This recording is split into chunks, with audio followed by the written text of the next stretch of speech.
Hey everyone, I'm Kathy. I'll be before you for a short while tonight. I'm going to continual reading from the death of Lazarus. This is, of course, John 11, now 5, 6, and 7. And I wanted to state that with this story,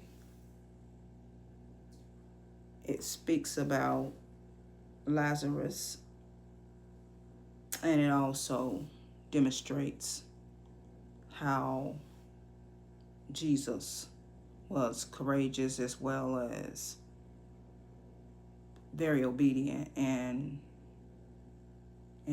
waiting in God's timing for what he was doing, or what he wanted to do or needed to do. And of course, I wanted to state how I learned, and I'm sure some already know, but I learned that Lazarus spiritually means whom God helps, or God has helped. And I'll read now 5. Well, it says, now Jesus loved Martha and her sister and Lazarus.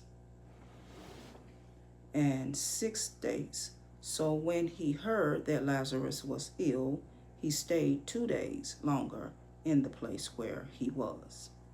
And 7 states, then after this, he said to the disciples, let us go to Judea again. And I took from this, that Jesus' decision to wait back for 2 days didn't mean that he didn't care, but to personally show God's glory.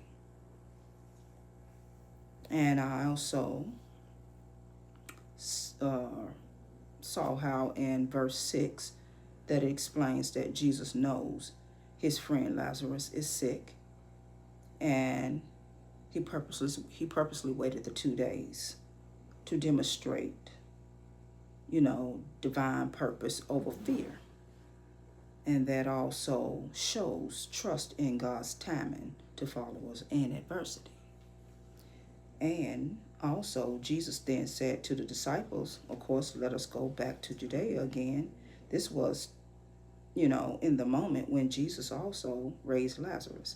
He was very courageous because he was returning to a dangerous area where he was about to be stoned by Jews at that time, before he even went on to travel.